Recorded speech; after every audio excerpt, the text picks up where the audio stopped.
Kochi biennale foundation president സ്ഥാനത്ത് നിന്ന് ചിത്രകാരൻ ബോസ് കൃഷ്ണമാചാരി രാജിവെച്ചത് എന്തിനാണ്? കോ ഫൗണ്ടറായിരുന്ന റിയാസ് കോമുവിനെ പോലെ ബോസിന്റെ കസേര തെറിച്ചതും പീഡന പരാതിക്ക് പിന്നാലെയാണ്. കുടുംബ പ്രശ്നങ്ങളെ തുടർന്നാണ് രാജിവെച്ചതെന്ന അയാളുടെ വിശദീകരണം പച്ചക്കള്ളമായിരുന്നു. മാസങ്ങൾക്ക് ശേഷമാണ് ബിനാലെയിലെ ലൈംഗികാരോപണം പുറത്തുവരുന്നത്. ജോലിയുടെ ഭാഗമെന്ന് പറഞ്ഞ് ഫോർട്ട് കൊച്ചിയിലെ താമസ സ്ഥലത്തേക്ക് വിളിച്ചു വരുത്തി ലൈംഗിക ചുവയോടെ സംസാരിച്ചെന്നും ലൈംഗിക ഉദ്ദേശത്തോടെ സ്പർശിച്ചുവെന്നുമാണ് യുവതിയുടെ പരാതി. ബോസിന്റെ കീഴിൽ ജോലി ചെയ്യുന്ന യുവതി ICCക്ക് നൽകിയ പരാതിയെ തുടർന്നാണ് രാജിയെന്നാണ് പുറത്തുവരുന്ന വിവരം. ഇക്കാര്യം ബിനാലെ ചെയർമാൻ വേണു വാസുദേവൻ സ്ഥിരീകരിക്കുന്നുണ്ടെങ്കിലും ബോസ് കൃഷ്ണമാചാരി ആരോപണം നിഷേധിക്കുകയാണ്.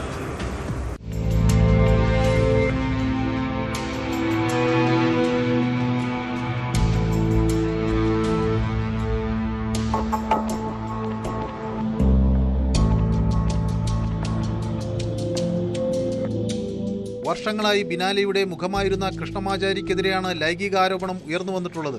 ബോസിനു കീഴിലെ ബിനാലെ ഫൗണ്ടേഷന്റെ ഭാഗമായി ജോലി ചെയ്യുന്ന യുവതിയാണ് പരാതിക്കാരി. ബിനാലെയുടെ ഇന്റേണൽ കമ്മിറ്റിക്കാണ് പരാതി ലഭിച്ചത്. ജോലിയുടെ ഭാഗമെന്ന് പറഞ്ഞ് ഫോർട്ട് കൊച്ചിയിലെ താമസ സ്ഥലത്തേക്ക് വിളിച്ചു വരുത്തി ലൈംഗിക ചുവയോടെ സംസാരിച്ചുവെന്നും ലൈംഗിക ഉദ്ദേശത്തോടെ സ്പർശിച്ചുവെന്നുമാണ് പരാതി. 2025 ഡിസംബർ 28-നായിരുന്നു സംഭവം. Kochi biennale foundation chairperson Venu Vasudevan ഇക്കാര്യം സ്ഥിരീകരിച്ചു. ഫൗണ്ടേഷന്റെ ICCക്ക് മുന്നിൽ കൃഷ്ണമാചാരിക്കെതിരെ ലൈംഗിക പീഡന പരാതി ലഭിച്ചിട്ടുണ്ടെന്നാണ് പ്രതികരണം. പരാതി ലഭിച്ചതോടെ പോഷ് നിയമപ്രകാരം ബോസ് കൃഷ്ണമാചാരിയോട് മാറി നിൽക്കാൻ ആവശ്യപ്പെടുകയായിരുന്നുവെന്നും അദ്ദേഹം വ്യക്തമാക്കി. ICC നടപടികളുമായി മുന്നോട്ട് പോകുന്നു എന്ന് മാത്രമേ നമുക്കിപ്പം ഈ സ്റ്റേജിൽ പറയാൻ പാടുള്ളൂ. നമുക്കതൊക്കെ മനസ്സിലായ കാര്യമല്ലേ. പോഷ് പ്രകാരം ആയിരിക്കുമല്ലോ കേസ് എടുത്തിട്ടുണ്ടാവും. ICCക്കാണ് പരാതി. പോഷ് ആക്ടിന്റെ കീഴിലുള്ള ICCക്കാണ് പരാതി പോയിട്ടുള്ളത്. ഞാൻ പറഞ്ഞില്ലേ, അത് ഈ പോഷ് ആക്ടിൽ തന്നെ പറയുന്നുണ്ടല്ലോ, നമുക്ക് പരാതി ലഭിച്ചാൽ വർക്ക് പ്ലേസിൽ നിന്നും അവർ തമ്മിലൊരു ഇന്ററാക്ഷൻ ഉണ്ടാവാൻ പാടില്ല, അതിന്റെ സാഹചര്യം വരാൻ പാടില്ല എന്നുള്ളത് ആക്ടിൽ തന്നെ പറയുന്ന ഒരു കാര്യമാണ്. അപ്പൊ അതിന്റെ ഒരു പശ്ചാത്തലത്തിലാണ് അദ്ദേഹം റിസൈൻ ചെയ്തത്.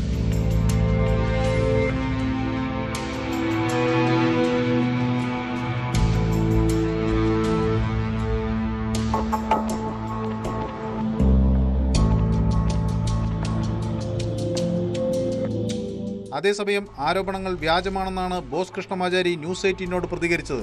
വ്യാജവും അപകീർത്തികരവുമായ കാര്യങ്ങൾ സൃഷ്ടിക്കുന്നതിനും പ്രചരിപ്പിക്കുന്നതിനും ഉത്തരവാദികളായവർക്കെതിരെ ഇതിനകം ഉചിതമായ നിയമ നടപടികൾ ആരംഭിച്ചിട്ടുണ്ട്. നിലവിൽ തന്റെ പേരിൽ ഒരു പരാതിയും അധികാരികളുടെ മുന്നിൽ നിലനിൽക്കുന്നില്ല.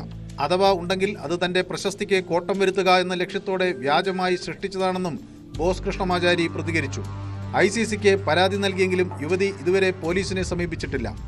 ഇക്കഴിഞ്ഞ ജനുവരി 14-നാണ് ബോസ് കൃഷ്ണമാചാരി രാജിവെച്ചത്.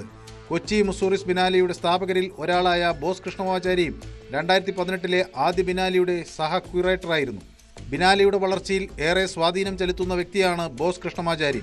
മറ്റൊരു കലാകാരനായ റിയാസ് കോമുവുമായി ചേർന്നാണ് കൊച്ചി മുസൂറിസ് ബിനാലെയ്ക്ക് ബോസ് കൃഷ്ണമാചാരി തുടക്കമിട്ടത്.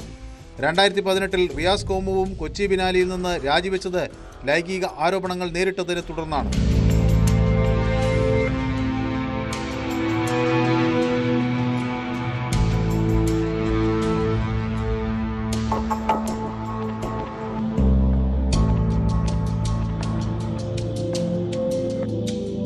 ന്യൂസ് 18 കൊച്ചി.